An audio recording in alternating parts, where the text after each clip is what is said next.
வர்றவங்கெல்லாம் ரொம்ப நேரம் பேசக்கூடாதுன்ட்டு கொஞ்ச நேரத்தில் பேசிக்க போகிறேன்னு சொல்கிறதுக்கே ரொம்ப நேரம் எடுத்துக்கிட்டார் அவர். ரொம்ப நேரம் பேசிட்டு நான் இப்போ தொடங்குறேன் அப்படின்றாரு. அதுக்கப்புறம் யாரும் கைத்தட்டலையா? கைத்தட்டுறது ரொம்ப நல்லதுன்னு சொல்லி கைத்தட்டு வாங்கறதுக்காக ட்ரை பண்ணுறாரு. இந்த மாதிரி அதை சொல்லிட்டு அவர் ஒரு 3/4 மணி நேரம் பேசுகிறாரு. நல்ல வேலை நான் சாப்பிடாம வந்தேன். கடைசி நேரத்தில் நம்ம நம்பி அவர்கள் ஒரு டப்பாவில் வெஜிடேரியன் கொண்டு வந்து என்கிட்ட கையில் கொடுத்தாரு. அதை சாப்பிட்டுக்கிட்டு இருந்தேன். இல்லைன்னா நம்மளுக்கு மயக்கம் வந்துடும். படத்தை பார்த்து மயங்க வேண்டிய விழிகள். ராஜண்ண சொன்ன மாதிரி செவிக்கு உணவில்லாத போது சிறிது வயிற்றுக்கு மியப்படும் என்றதை மாற்றி வயிற்றுக்கு சாப்பாடு கொடுத்தாங்க. அதுக்கப்புறம் செவிக்கல, கண்ணுக்கு விருந்து அளித்திருக்கிறார்கள்.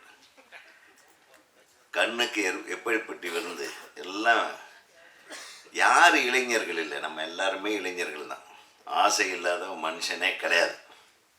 அதனால் இந்த ட்ரெய்லருக்கு ஒரு ஹேட்ஸ் ஆஃப், ஒரு கைத்தட்டிடுவோம்.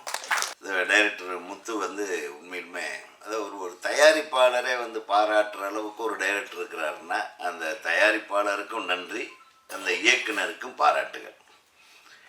ஏன்னா தயாரிப்பாளர் வேற ஒரு படத்தை தூக்கி போட்டு இந்த கதையை கேட்டு அதுவும் அவருடைய புதல்வி சொல்ல, ஏன்னா நீ மிகப்பெரிய தயாரிப்பாளினி ஆயிடுவேன். ஏன்னா சமீபத்தில் ஏஜிஎஸ் நிறுவனம் ஒரு படம் பண்ணாங்க. அவங்க ஏதோ படம் பிளான் பண்ணிகிட்டு இருக்கும்போது அந்த அர்ச்சனாவுடைய சகோதரி ஐஸ்வர்யா, அவங்க பேரும் ஐஸ்வர்யா, அவங்க ஒரு கதையை கேட்டேன், இது நல்லா இருக்குது அப்படின்னு சொல்லி. அந்த படம் தான் லவ் டுடே. இந்த லவ் டுடேக்கு அடுத்தது இந்த படம் மிகப்பெரிய வெற்றி படமாக அமைவதற்கு அனைத்து வாய்ப்புகளும் இருக்கு. ஏன்னா நேற்று தம்பி எங்கிட்ட சொன்னார். அஃப்கோர்ஸ் பேரரசுக்கிட்ட சொல்லும்போது நானும் பக்கத்தில் நின்றுட்டு இருந்தேன். இந்த படம் எப்படியெல்லாம் சிரமப்பட்டு எடுத்தோம், என்ன மேட்ரு அப்படின்னு சொல்லி டைரக்டர் சொன்னார்.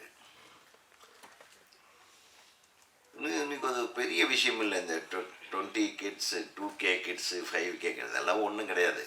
நம்ம வளர்க்குறோம், அவ்வளோதான். நம்ம அப்போ தெரியாமல் பண்ணது இப்போ தெரிஞ்சு பண்ணுறாங்க, அவ்வளோதான். கரெக்ட் தானே? நம்ம என்ன ஒன்று பண்ணியிருப்போம். ஏராஜண்ணே நீங்கள்லாம் சும்மாவாக இருந்திருப்பீங்க. சும்மா இங்கே நம்ம எல்லாம் ரொம்ப நல்லவங்க, நம்மளாம் இப்போ பேரண்ட்ஸ் எல்லாம் எல்லா பேரண்ட்ஸுங்களும் அப்படித்தாங்க. வாய்ப்பு கிடைக்காதனால மட்டும்தான் ஒருத்தன் யோக்கியமானவனாக இருந்திருப்பானே தவிர வாய்ப்பு கிடைச்சா எல்லாரும் விளையாடுவாங்க. இதுதான் உண்மை. எனக்கு தெரிய எனக்கெல்லாம் வாய்ப்பு கிடைக்கல ஜாஸ்தி. அதனால இதை நான் ரொம்ப ரசிக்கிறேன்.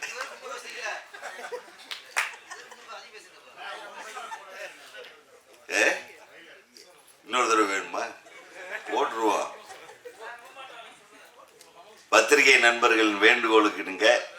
தயாரிப்பாளரையும் இயக்குனரையும் வேண்டி விரும்பி கேட்டுக்கொள்வது, நானும் இன்னும் ஒரு தடவை பார்த்துடுறேன். என்ன டைரக்டர், அடுத்தது இந்த கிட்ஸுகளுக்கும் ஒரு படம் இந்த மாதிரி எடுங்கன்னு. என்ன அவங்க போய் பப்பில் டான்ஸ் ஆடுறாங்க, சியர்ஸ் சொல்கிறாங்க, அரைகுறை ட்ரெஸ் போடுறாங்க. அவன் ரூம் போட்டு அரைகுறை ட்ரெஸ்ஸில் தான் ஆடிட்டு இருக்கிறாங்க பெரிய ஆளுகளில். நீங்கள் வேறு இது எத்தனை வீடியோ போடுறது இல்லையா? பார்க்குறோம்ல. நீங்கள் என்ன ஒன்றும் தப்பாலாம் எடுத்துடல. அதே மாதிரி இது பெரிய நம்ம இப்போ நம்ம எடுக்கிற படங்களுக்கெல்லாம் இப்போ சென்சார் தேவையா? நீங்கள் சென்சார் போர்டில் இருந்தீங்க முதல்ல, நீங்களே உட்காந்துங்க பேசிகிட்டு இருக்கீங்க சென்சார் பற்றி. அவரை சொல்கிறேன். சென்சார் போர்டில் கடந்த 3 ஆண்டுகளாக இருந்துட்டு சென்சார் போர்டு நீங்கள் தாங்க பண்ணணும். விட்டு போயிடுங்க பாவம். இதெல்லாம் பார்த்தேன், எங்களுக்கே ஒரு சின்ன இன்னும் வாழ வேண்டும் போல ஒரு ஆசையை தூண்டுகிற விதத்தில் சில விஷுவல்ஸ் இருக்குன்னா அதை ஜாலியாக இருக்க வேண்டியது தானே. ஏங்க உடனே சென்சார் போர்டுக்கு வேறு சொல்லி இதையும் வெட்ட சொல்லி பிரச்சனையை உண்டு பண்ணிடுவார் போல.